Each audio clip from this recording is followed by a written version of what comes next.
Hi, my name is Shelley, and I'm the owner of Quilt Store on Main, a quilt shop in Pataskala, Ohio, located at 365 South Main Street in Pataskala.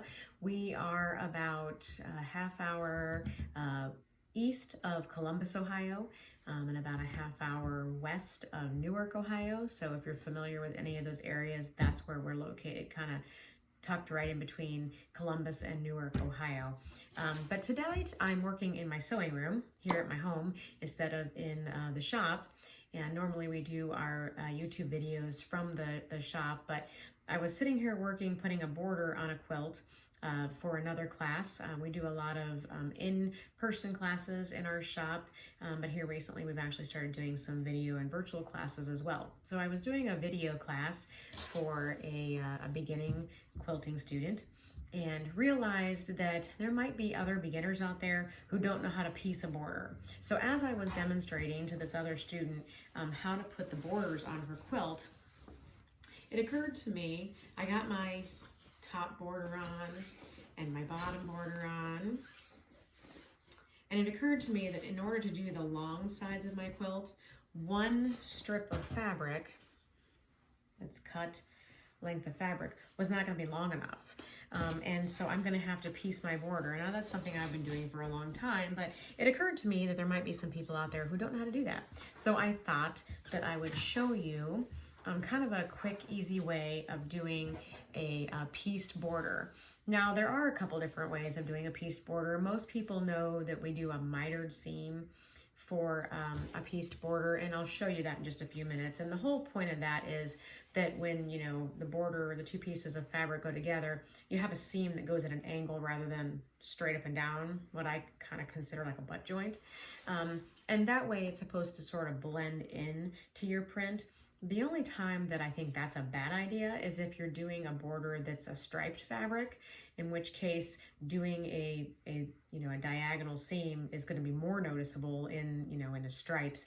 So with any kind of striped fabric, if I'm doing a border that's got a striped fabric on it, or I'm using like a border print for a border where normally there are stripes with like maybe some sort of flower or something, a floral in between the stripes, I'm going to just butt joint that and do a straight seam because that's going to be easier to blend into a stripe versus, a diagonal seam. But I'm going to go ahead and show you how I prepare a border to do a pieced border, and hopefully it makes a little bit of sense to you.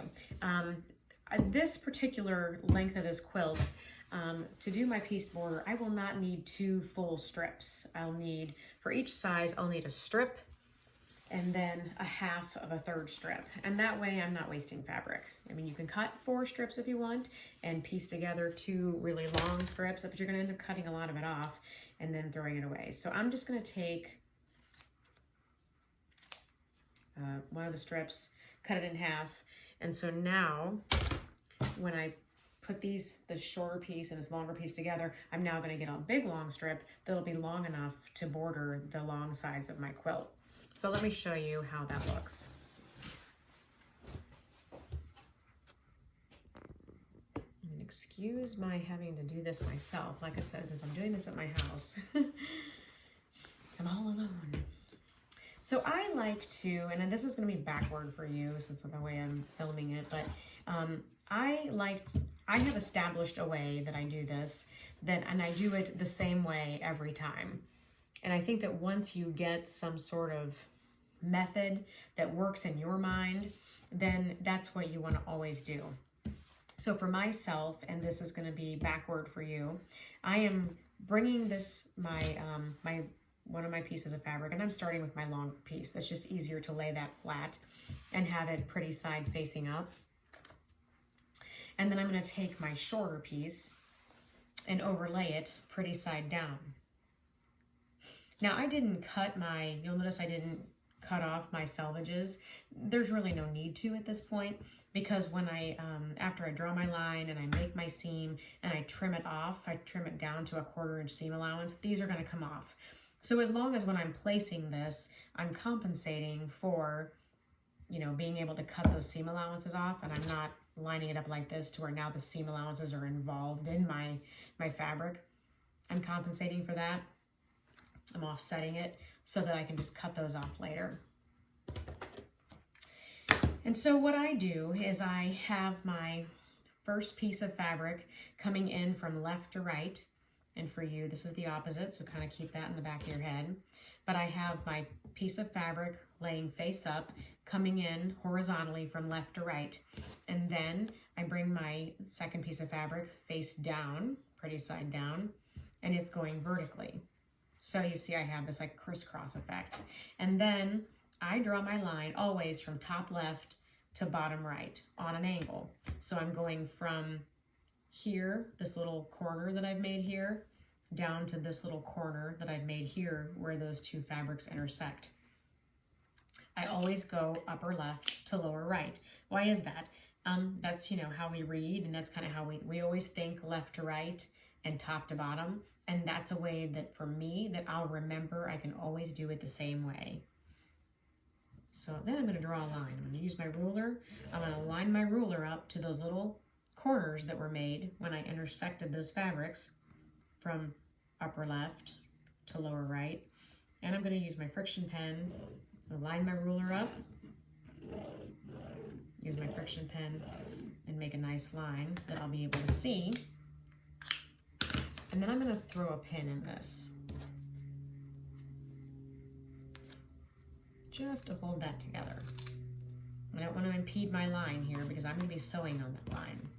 So I'll throw a couple pieces in here just to keep it from sliding apart while I'm sewing this.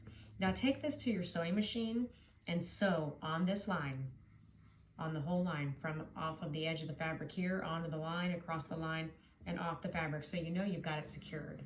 So I'm back here and I've sewn on my line, so I'll take my pins out. I don't need those anymore. And now I'm going to trim this down to a 1/4 inch seam. Before I trim it though, I'm just going to check myself to make sure that I sewed it the right way. If I've sewn it the right way, when I fold it open, I now have something that looks like one continuous strip.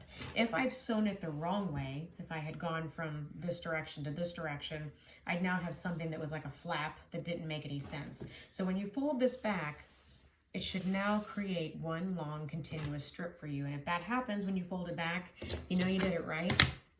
And now you can go ahead and trim it off. So I'm going to go ahead and line up my ruler so that I can create a 1/4 inch seam allowance. And see how that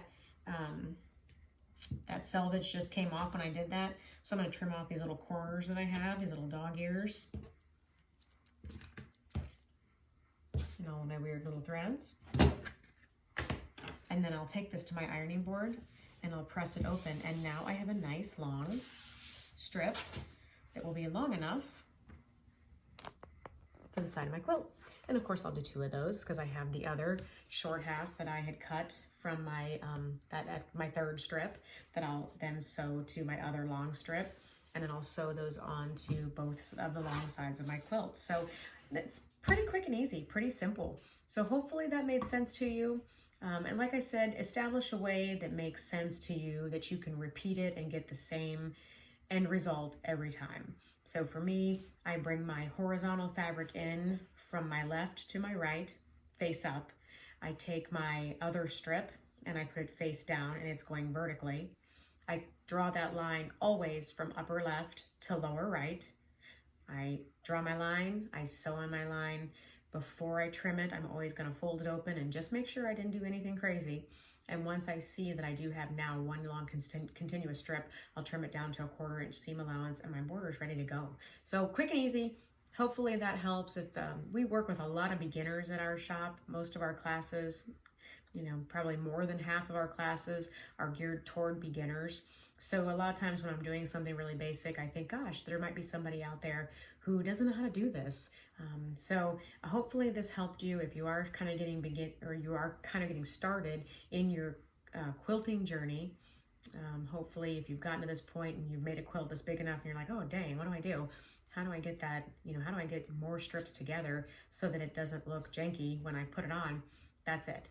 Again, if you're working with a striped fabric, I would probably just go ahead, put my 2 strip ends together, sew it with a 1/4 inch seam, fold it open, and have one continuous strip, and those stripes are going to blend right in. But in the case of something like this, where it's a very busy print, you can barely even see where my seam is. Whereas if I had made a straight line, you know, a straight seam, it would be a little bit more noticeable in this particular print. So go by what your print or your stripe or whatever kind of forces you to do, so that that seam will blend in versus standing out. So I hope you're having a wonderful day. Thank you for tuning in. If you're not already a subscriber to our YouTube channel, we'd love for you to subscribe. We do get some videos on here occasionally that, you know, just fun, quick things that are easy to make for beginners or even for people who are more experienced. Sometimes we just want something quick we can put together. A quick table runner for an occasion, or a quick baby quilt for a coworker who's having their first baby and we want to do something special for them. That's what we're here for. So we try to jump on here and we try to provide some videos that are quick and easy and things that people can make and, you know, get a quick result that isn't frustrating and is just more fun. So subscribe to our channel and hopefully we will have you here again. Bye.